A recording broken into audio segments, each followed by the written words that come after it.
When you've done everything right, followed all the self-love advice, but still didn't get the kind of love that you wanted, it's normal to think, I did the work, so why didn't it work? Hi my loves, welcome back to the Brain and Beauty Club. I'm Kelly, and on here we bring nuance back to womanhood.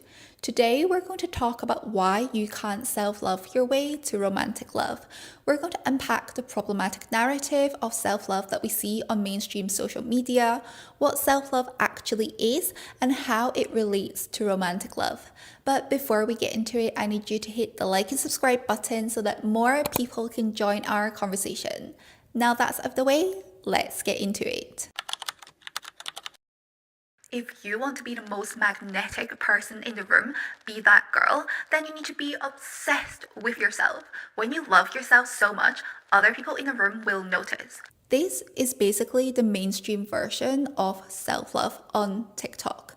And where do I even begin? I mean, I don't want to say that it's completely wrong, and I don't want to shame women who buy into that concept, because I too have been there. I thought that I loved myself so much when all I did was got my nails done and went to the cinema by myself and posted it on my Instagram story. I guess the problem with this mainstream TikTok version of self-love is that it reduces it to a very one-dimensional, superficial, performative, feel-good concept to something that's actually very complex and not glamorous at all.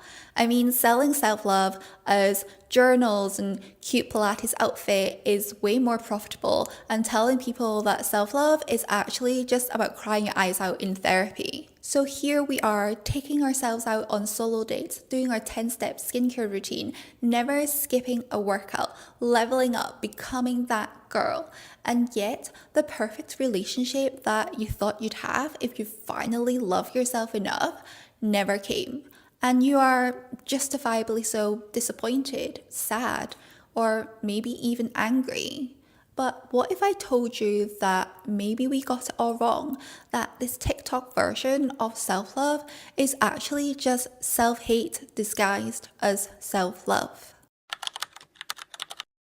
When we believe that self-improvement is the path to being chosen, to being this magnetic, special person in the room, we have misunderstood self-love from the very beginning. Now that I'm in my 30s, I realize that becoming a better version of yourself doesn't mean adding new personality traits to yourself. It doesn't mean that you have to be more productive, to be smarter, hotter, richer. It actually means coming home to yourself, to the self that existed before the world and your own inner voice told you that you're not good enough. To truly love ourselves, we need to strip back all the noise and all the facades.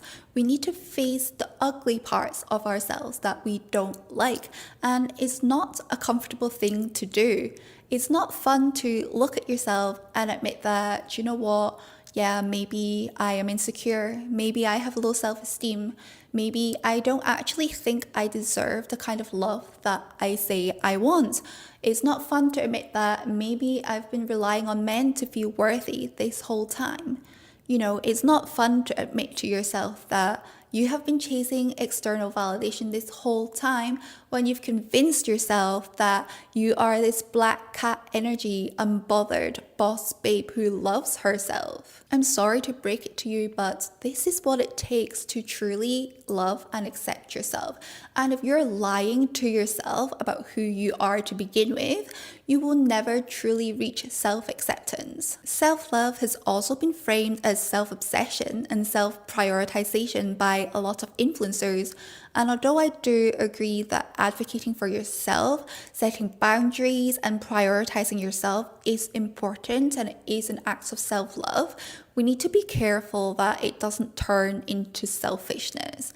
Because I hear a lot of advice like, you must prioritize yourself, say no to everything that doesn't serve you. If you don't feel like meeting up with your friends, cancel your plans, because your energy is more important and you shouldn't do anything that you don't want to do. And at this point, it's like, are we all okay? I can't believe I have to say this, but this is not self-love. This is selfishness, okay? When you've done everything right, followed all the self-love advice, but still didn't get the kind of love that you wanted, it's normal to think, I did the work, so why didn't it work? Self-love changes who you invite into your life, not who appears. If you think that you'll be rewarded with romantic love after you've put in all the work, that's not loving yourself because you're worthy. That is performing self-love in order to be chosen. The thing is, when self-improvement comes from the feeling of not being enough, that feeling of inadequacy actually never leaves, no matter how much work you've put into yourself. What I would say is that nothing is guaranteed in life, but when you do love yourself in ways that we discussed earlier by facing all the ugly parts of yourself, having self-compassion and self-acceptance, it does increase your chance of meeting the right person significantly because it puts you in a much healthier place to choose and not chase love. When you love yourself, you're essentially saying that this is who I am as a person. I have my flaws, I'm not perfect, but I love myself anyway. When you operate from that mindset, you're not trying to chase external validations. You're not trying to chase approvals. You're not saying, let me find a man who will love me so that I can prove to myself that all the inner work that I did and all the leveling up was worth it. You're essentially saying, I am who I am and I know what I want. And I want to find a man who sees all the good things in me that I see in myself, someone who accepts all my flaws, and someone to love me for who I am and I love him for who he is. Self-love doesn't guarantee romantic love, but it does guarantee that whatever love you choose won't require you to abandon yourself. That's all I have for you today. Remember, softness isn't about shrinking. You can be delicate in your presence and powerful in your mind. I will see you here next Wednesday. Bye.